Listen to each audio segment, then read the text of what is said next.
بسم اللہ الرحمن الرحیم۔ السلام علیکم۔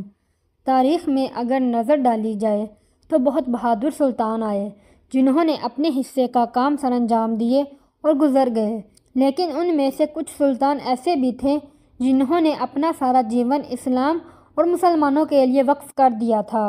وہ قیامت تک اپنا نام زندہ کر گئے۔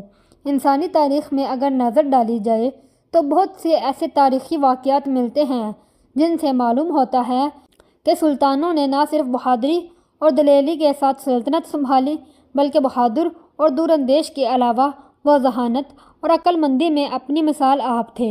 سب سلطانوں نے بہادری اور عقل مندی، دلیری اور حکمت عملی سے حکومت کی اور دشمنوں کے ساتھ دن رات جنگ کر کے کئی علاقوں کو فتح کر لیا، اور ایک چھوٹے سے قبیلے سے شروع ہونے والی اسلام کی خاطر جنگ نے کئی لاکھ مربع کلومیٹر پر اپنی حکومت کو پھیلا لیا۔ ان سلطانوں میں بہت سے ایسے سلطان پائے گئے جو بہت بہادر اور جنگجو مانے جاتے تھے، لیکن ان میں سے کچھ سلطان ایسے بھی تھے جو نہ صرف بہادری اور جنگجو بلکہ بہت زیادہ عقل مند اور قابل بھی تھے۔ ان کی عقل مندی کا چرچا اس وقت منظر عام پر آتا تھا جب ان کے سامنے ایسے پیچیدہ مقدمات لائے جاتے جن کو بڑے بڑے قاضی صاحب جو کئی برس مدرسوں میں منصف کا علم حاصل کرنے کے بعد اس عہدے پر فائز ہوتے تھے، تو اکثر ایسے پیچیدہ مسائل اور مقدمات ہوتے کہ انسانی دماغ چکرا کر رہ جاتا۔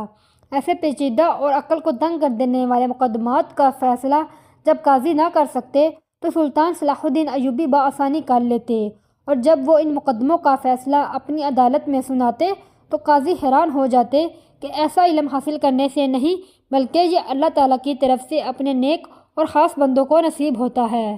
تمام عقل مند سلطانوں میں سے ہر ایک نے الگ الگ اسلام کو پھیلانے اور اللہ تعالیٰ کے احکامات کو لوگوں تک پہنچانے میں اپنا اپنا کردار ادا کیا، جن میں ایک بہادر بادشاہ سلطان صلاح الدین ایوبی ہے۔ اللہ رب العزت نے جو کام سلطان صلاح الدین ایوبی کے ذمہ لگائے بہت ہی کم مسلمان سلطانوں سے لیے گئے۔ سلطان بہت بہادر، عقل مند اور مخلص انسان تھے۔ غیر ملکی سلطان بھی سلطان صلاح الدین ایوبی کو مسلمانوں کا ایک بہت عظیم، ماہر جنگجو اور بہادر انسان مانتے تھے۔ سلطان صلاح الدین ایوبی کا اپنی زندگی کا بہت زیادہ حصہ جنگی محاذوں اور لوگوں کے پیچیدہ مقدمات کو حل کرنے میں گزرتا۔ سلطان صلاح الدین ایوبی کے محل میں کوئی بھی شاہی منصف یا قاضی صاحب موجود نہیں تھا۔ جب بھی کوئی مقدمہ یا کوئی مدعی اپنا مسئلہ بیان کرتے تو سلطان صلاح الدین ایوبی اپنے قیمتی وقت میں سے وقت نکال کر ان کے مسائل کو سنتے اور بہت ہی عقل مندی اور انصاف کے ساتھ ان کا حل نکالا کرتے تھے۔ اس کے علاوہ ایسے مقدمات جو کوئی قاضی حل نہیں کر سکتا تھا تو وہ قاضی خود جواب دے دیتا اور ان لوگوں سے درخواست کرتا کہ آپ یہ مقدمہ سلطان صلاح الدین ایوبی کے پاس لے جائیں، کیونکہ میں اس مقدمے کو حل نہیں کر سکتا، اور ہزاروں نہیں بلکہ لاکھوں ایسے مقدمات ہیں جو بہت بہادر قاضی حل نہ کر سکے، مگر سلطان صلاح الدین ایوبی نے اللہ کے فضل اور اپنی عقل کو استعمال کرتے ہوئے ان مقدمات کا 100% درست حل نکالا۔ ایک دن سلطان صلاح الدین ایوبی کے پاس ایک ایسا مقدمہ آیا جو بہت ہی منفرد اور انوکھا تھا۔ اس مقدمے کا فیصلہ سلطان نے اتنی عقل مندی اور ذہانت سے کیا جس کو دیکھ کر تمام درباری حیران و پریشان رہ گئے۔ وہ مقدمہ کچھ یوں تھا۔ ایک دن سلطان صلاح الدین ایوبی اپنے محل کی چھت پر چہل قدمی کر رہے تھے۔ سلطان کو اطلاع دی گئی کہ مشرقی سرحد کے قریب سلطان کے بازار کی طرف تاجروں کا ایک بہت بڑا قافلہ آ رہا ہے، اور اس قافلے پر صلیبی حملہ کر کے ان کا سامان لوٹنے کی منصوبہ بندی کر رہے ہیں۔ لیکن سلطان صلاح الدین ایوبی اس سے پہلے ہی منصوبہ بندی کر چکا تھا کہ ان صلیبیوں کو موت کے گھاٹ اتار دیں گے، اور تاجروں کا قافلہ بحفاظت مصر کے بازار میں پہنچ جائے گا اور اپنا سامان تاجر وہاں آ کر فروخت کریں گے۔ سلطان صلاح الدین ایوبی نے اپنے خاص وزیر علی بن سفیان سے اسی بات پر غور کر رہے تھے کہ نیچے سلطان نے دیکھا کہ اچانک ایک عورت سلطان کے دروازے پر روتی شور مچاتی آ گئی۔ اس کا لباس پھٹا ہوا تھا، اور اس کی حالت کو دیکھ کر محل کے دروازے پر موجود سپاہی نے اس عورت کو واپس جانے کا کہا، لیکن وہ عورت شور مچاتے ہوئے کہنے لگی، میں سلطان سے انصاف لیے بغیر واپس نہیں جاؤں گی۔ سلطان صلاح الدین ایوبی سارا معاملہ دیکھ چکے تھے۔ دروازے پر موجود سپاہی اور اس عورت کے درمیان بحث ہو رہی تھی۔ سلطان نے اپنے ایک محافظ کو حکم دیا کہ جاؤ اور اس عورت کو ایک چادر میں لپیٹ کر میرے دربار میں حاضر کرو۔ محافظ گیا اور اس عورت کو ایک چادر میں لپیٹا اور سلطان صلاح الدین ایوبی اسی وقت اپنے دربار میں پہنچ گئے تھے۔ سلطان کی عدالت میں اس عورت کو حاضر کیا گیا۔ سلطان صلاح الدین ایوبی اپنی جگہ پر موجود تھے۔ آپ کے ساتھ 2 محافظ موجود تھے۔ اس نوجوان حسین و جمیل عورت نے رو رو کر اپنا برا حال کر دیا تھا۔ کچھ دیر کے بعد سلطان نے اس عورت سے کہا، تمہارے ساتھ ایسا کیا ہوا ہے کہ تم اس قدر چیخو پکار کر رہی ہو؟ اے خاتون، تمہارے ساتھ کیا زیادتی ہوئی جو تم اس حالت میں میرے دربار میں حاضر ہوئی؟ تو وہ عورت دوبارہ رونے لگی اور کہا، سلطان معظم، میں ایک فقیرنی ہوں۔ بھیک مانگ کر ہم اپنی 2 وقت کی روٹی کا بندوبست کرتے ہیں۔ ہماری زندگی خانہ بدوشوں کی زندگی ہے۔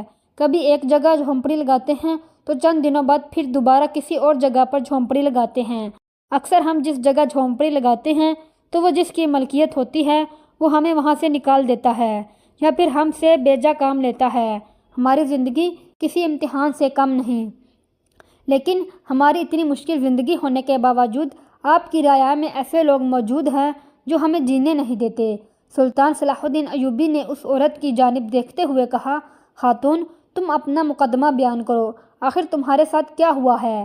اللہ پر یقین رکھو، میں انصاف کے علاوہ کبھی کوئی فیصلہ نہیں کرتا اور انشاءاللہ تمہیں انصاف ملے گا۔ یہاں ہر امیر غریب فقیر چاہے کسی بھی ذات پات نسل کا کیوں نہ ہو، انصاف پر مبنی فیصلہ کیا جاتا ہے۔ تو وہ عورت کہنے لگی، سلطان معظم، میں آپ کو ساری بات بتاتی ہوں۔ پھر وہ روتے ہوئے کہنے لگی، سلطان معظم، ہم جانوروں پر اپنا سامان لاد کر چلتے چلتے ایک ایسی جگہ پر جا کر پڑاؤ کیا جہاں زمین ڈھلوان اور ایسا علاقہ تھا جہاں لوگ اپنی کھیتی صرف بارش سے ہی کرتے تھے، کیونکہ وہاں کنویں کا پانی بہت زیادہ گہرا ہوتا اور اتنا پانی وہ لوگ اس کنویں سے نہیں نکال سکتے جس سے کھیتی باڑی ہو سکے، اور اس کنویں سے صرف مشکل سے پینے کا پانی ہی نکالا جا سکتا تھا۔ جہاں ہم نے جھونپڑی لگائی وہاں گزشتہ کئی سالوں سے بارش نہیں ہوئی، جس کی وجہ سے لوگوں کی کھیتیاں تباہ ہو گئیں۔ ہمیں وہاں ابھی چند دن ہی گزرے کہ اچانک اتنی بارش ہوئی کہ ہر طرف پانی ہی پانی تھا۔ لوگوں نے اس پانی کو ایک جگہ جمع کرنا شروع کر دیا، لیکن ہوا یوں کہ اس طوفانی بارش میں ہمارا خچر جو ہماری جھونپڑی کے ساتھ بندھا ہوا تھا وہ طوفانی بارش کے خوف کی وجہ سے زور لگاتا رہا اور وہاں سے رسی توڑ کر کہیں بھاگ گیا۔ چونکہ ہم غریب لوگ ہیں، میرا شوہر بھیک مانگنے کے لیے ساتھ والے علاقے میں چلا گیا کہ کچھ بھیک مانگ کر لائے جس سے ہم اپنے بچوں کا پیٹ بھر سکیں۔ میں گھر میں اکیلی تھی، وہ خچر ہمارا سب سے قیمتی خچر تھا۔ اس پر ہم اپنا سامان لاد کر ایک جگہ سے دوسری جگہ لے جاتے تھے۔ جب میں نے خچر کو اپنی جگہ پر نہیں پایا تو میں اس کو تلاش کرنے کے لیے ادھر ادھر دیکھنے لگی۔ میرے چھوٹے چھوٹے بچے تھے، میں نے ان کو اپنی جھونپڑی میں چھوڑا اور خچر کی تلاش میں نکل گئی۔ چلتے چلتے ایک ڈھلوان کے اوپر چڑھی تو مجھے ایک جگہ نظر آیا کہ ایک آدمی جمع کی ہوئی جگہ سے پانی نکال کر اپنے کھیتوں کو لگا رہا تھا۔ میں نے سوچا کہ ہو سکتا ہے اس نے میرے خچر کو یہاں کہیں آتے جاتے دیکھا ہو۔ میں جب اس کے پاس گئی تو میں نے اس آدمی سے پوچھا، بھائی، کیا آپ نے یہاں سے ہمارے خچر کو جاتے ہوئے دیکھا؟ تو اس آدمی کی پہلی نظر جب مجھ پر گئی تو وہ مجھے عجیب نظروں سے دیکھنے لگا۔ اسے نہیں پتا تھا کہ خچر کس طرف گیا، لیکن اس نے مجھے ایسا راستہ بتا دیا جو کسی عجیب سی ڈھلوان جگہ پر جاتا تھا۔ اس نے کہا کہ اسی سمت تمہارے خچر کے نشانات جاتے ہیں۔ میں اسی طرف چلی گئی۔ چلتے چلتے میں گہری جگہ پر پہنچ گئی۔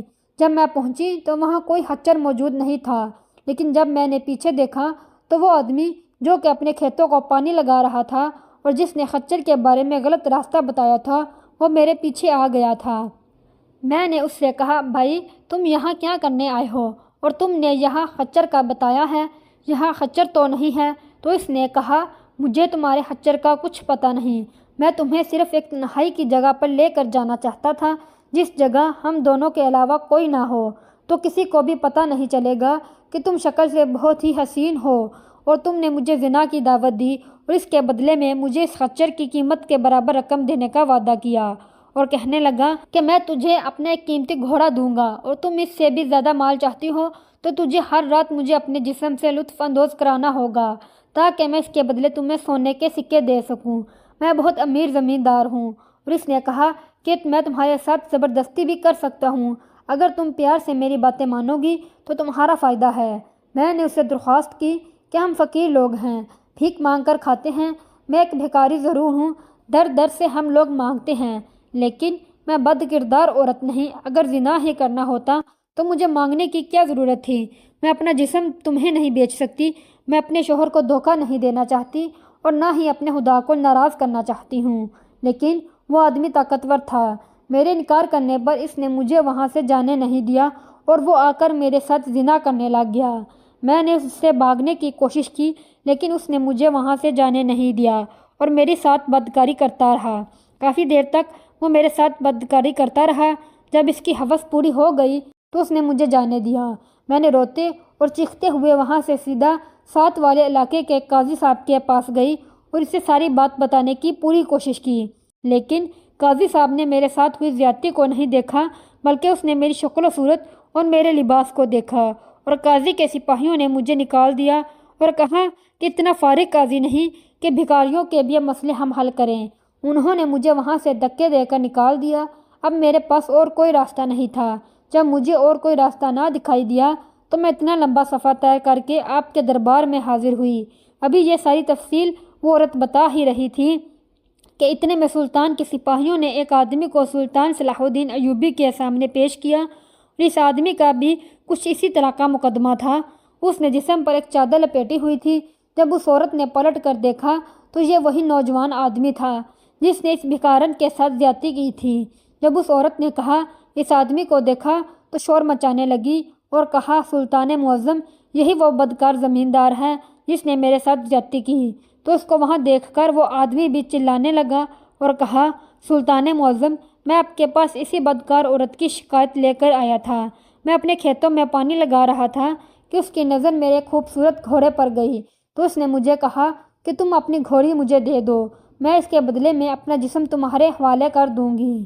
جب میں نے اس بھکارن کی بات نہ مانی تو اس نے کہا کہ میں تم پر بدکاری کا الزام لگا کر اپنا مقدمہ لے کر قاضی صاحب کے پاس جاؤں گی اور تمہیں ذلیل و رسوا کروں گی۔ یہ مقدمہ لے کر آپ کے پاس آ گئی۔ یہ مکار عورت غلط بیانی کر رہی ہے۔ سلطان معظم، آپ انصاف کریں کہ ایک امیر اور زمیندار نوجوان ایک بھکارن کے ساتھ کیسے ازدواجی تعلقات قائم کر سکتا ہے؟ میری خوبصورت حسین و جمیل بیوی ہے اور میں بھکارن کے ساتھ ایسا کیسے کر سکتا ہوں؟ اب سلطان پریشانی کے عالم میں تھے اور سب لوگ فیصلے کا انتظار کر رہے تھے، کیونکہ دونوں کے پاس کوئی ثبوت نہیں تھے جس سے ظاہر ہو سکے کہ ان دونوں میں سے کون مجرم ہے اور کون مظلوم ہے۔ سوچنے کے بعد سلطان صلاح الدین ایوبی نے اپنے ایک سپاہی کو حکم دیا کہ اس آدمی کے جسم پر لپٹی ہوئی چادر اتاری جائے۔ سلطان کے حکم پر سپاہی نے اس آدمی کے جسم پر لپٹی ہوئی چادر اتاری۔ اب سلطان نے اس آدمی کو ہر طرف دیکھا اور کچھ دیر غور و فکر میں مصروف ہو گئے۔ کچھ دیر گزرنے کے بعد پھر سلطان صلاح الدین ایوبی نے ایک کنیز کو حکم دیا کہ اس بھکارن کے جسم سے چادر ہٹا دی جائے۔ جب اس عورت کے جسم سے سلطان کے حکم پر چادر ہٹائی گئی تو سلطان نے اس عورت کو باغور دیکھا اور دیکھنے کے بعد پھر کنیز کو حکم دیا کہ اس عورت پر دوبارہ چادر دی جائے۔ چادر لپیٹنے کے بعد سلطان صلاح الدین ایوبی حیران و پریشان ہو گئے کہ ان دونوں میں سے آخر بدکار کون ہے، کس نے کس کے ساتھ زبردستی کی ہے۔ تمام درباریوں کا مرکز سلطان صلاح الدین ایوبی تھا۔ تمام لوگ اسی انتظار میں تھے کہ آخر سلطان اس مسئلے کا فیصلہ کیا کرتے ہیں کہ ان میں سے کون سچا ہے اور کون جھوٹا۔ کیا عورت سچ مچ بدکار ہے جس نے قیمتی گھوڑی کے لالچ میں اس آدمی کو زنا کی دعوت دی، یا پھر وہ مرد بدکار ہے جس نے عورت کو غلط جگہ بتا کر ویران اور سنسان جگہ دیکھ کر زیادتی کی؟ اتنے میں سلطان صلاح الدین ایوبی نے فیصلہ کر دیا کہ اس نوجوان زمیندار کو زندان میں ڈال دو اور اس کو بری طرح مارا جائے، اور اس عورت کو سلطان صلاح الدین ایوبی نے باعزت بری کرنے کا حکم دے دیا۔ تمام درباری سپاہی اور وزیر حیران و پریشان ہو گئے کہ سلطان صلاح الدین ایوبی نے بغیر کسی ثبوت، کسی گواہ کے بیانات کے کیسے یہ فیصلہ سنا دیا۔ دربار میں موجود درباری سپاہی، زمیندار اور وزیر اس قدر حیران تھے کہ گواہ یا ثبوت کا ہونا ضروری ہوتا ہے، لیکن یہاں نہ کوئی گواہ نہ ہی کوئی ثبوت ملا جسے کسی وزیر یا درباری یا سلطان کے سامنے پیش کیا گیا۔ مگر پھر بھی سلطان نے اس عورت کے حق میں فیصلہ کیسے کر دیا؟ کس ثبوت کی بنا پر اس بھکاری کو رہا اور اس زمیندار کو زندان میں قید کر دیا؟ اتنے میں وہ عورت کہنے لگی، سلطان معظم، بے شک یہ میں اور میرا رب جانتے ہیں کہ آپ نے انصاف پر مبنی فیصلہ کیا، لیکن آپ کو کیسے پتہ چلا کہ میں مظلوم تھی اور وہ نوجوان ظالم تھا؟ تو سلطان صلاح الدین ایوبی نے کہنے لگے، جب میں نے اس کو چادر کے بغیر دیکھا تو میں نے اس کے کپڑوں کا جائزہ لیا، تو جب میری نظر اس کے جسم پر پڑی تو اس کے جسم پر سینے سے کپڑے پھٹے ہوئے تھے کہ کسی نے اس آدمی سے اپنی جان بچانے کے لیے اس کے کپڑوں کو کھینچا ہو۔ اور جب میں نے تیرے کپڑوں کو دیکھا تو پھر تیرے کپڑے پیچھے سے پھٹے ہوئے تھے، اور مجھے ایسا لگا جیسے کسی بھاگتے ہوئے آدمی کو پیچھے سے کسی نے پکڑا ہو اور پکڑتے ہوئے اس کے کپڑے پھٹ گئے ہوں۔ تو مجھے اسی وقت معلوم ہو گیا اس نوجوان نے جب عورت کو بدکاری کے لیے پکڑنے کی کوشش کی اور اس نے بھاگنے کی کوشش کی، اور پھر پکڑتے ہوئے جب اس نے آپ کے کپڑوں سے پکڑا تو آپ کے کپڑے پیچھے سے پھٹ گئے۔ اگر کپڑے آگے سے پھٹے ہوتے تو شاید میری سمجھ میں نہ آتا، لیکن جب میں نے دیکھا کہ کپڑے پیچھے سے پھٹے ہوئے تھے مجھے پتہ چل گیا کہ اس عورت کو پیچھے سے پکڑا گیا۔ اور جب میں نے اس کے کپڑے دیکھے تو مجھے اس وقت محسوس ہوا کہ یہ کپڑے اس وقت پھٹ سکتے ہیں جب کوئی آدمی خود کو کسی دوسرے سے آزاد کرانے کی کوشش کرتا ہے، یعنی کہ اس نوجوان نے جب تمہیں پکڑا تو تم نے اس سے آزاد ہونے کی کوشش میں اس کے کپڑوں کو پکڑا تو اس کے کپڑے سینے سے پھٹ گئے۔ اور مجھے ان چیزوں سے پتہ چل گیا کہ میرے سامنے یہ جو نوجوان کھڑا ہے یہ بدکار اور دھوکے باز ہے، واقعی میں ہی یہی مرد گناہگار ہے اور عورت سچ بول رہی ہے۔ سلطان صلاح الدین ایوبی کے اس حیران کر دینے فیصلے کو دیکھ کر تمام لوگ بہت حیران ہو گئے۔ سلطان صلاح الدین ایوبی نے کتنی عقل مندی سے اتنا پیچیدہ مقدمے کو حل کر دیا۔ پھر سلطان نے اس وقت قاضی کی طرف سپاہی بھیجا جس نے اس عورت کو اپنی عدالت سے دھکے دے کر نکالا تھا۔ سلطان کے حکم پر سپاہیوں نے قاضی کو سلطان کے سامنے حاضر کر دیا۔ سلطان صلاح الدین ایوبی نے جب اس قاضی سے اس عورت کے مقدمے کے بارے میں سوال کیا تو اس نے کہا، جی سلطان معظم، مجھ سے غلطی ہوئی، میں نے اس کو بھیکارن سمجھ کر اپنی عدالت سے دھکے دے کر نکلوا دیا۔ تو سلطان نے اسی وقت اس قاضی کو عہدے سے برطرف کر دیا اور اس کو 6 ماہ کے لیے زندان میں بند کر دیا، اور اس عورت کو سلطان صلاح الدین ایوبی نے باعزت رہا کروا دیا، اور اس نوجوان زمیندار کو جس نے عورت کے ساتھ زیادتی کی تھی اس کو مقررہ دن پر اعتراف جرم کرنے کے بعد ایک میدان میں تمام لوگوں کے سامنے شریعت کے مطابق سزا دی گئی۔ اور اسی طرح اگر سلطان کے دور میں کوئی عورت آدھی رات کو بھی باہر نکلتی تو اسے کسی انسان سے تو کیا کسی جانور یا پرندے سے بھی کوئی خطرہ نہ ہوتا، کیونکہ ہر چرند پرند ہر انسان کو پتہ تھا کہ اگر کسی نے اس عورت کی طرف بری نظر سے دیکھا تو سلطان ان کی آنکھیں نکال کر رکھ دے گا۔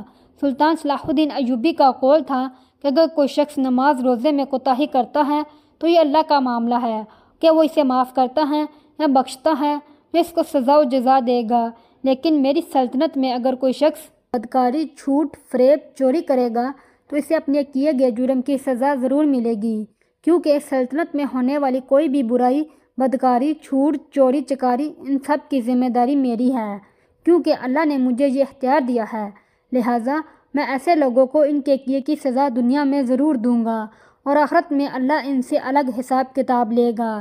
اس میں کوئی شک نہیں کہ جب حکمران نیک، عادل اور بہادر ہو اور خدا سے ڈرنے والا ہو تو اس کی سلطنت میں تمام برائیاں آہستہ آہستہ اپنے انجام کو پہنچ جاتی ہیں، کیونکہ جب برائی کرنے والا نہیں ہوگا تو برائیاں خود بخود ختم ہو جائیں گی۔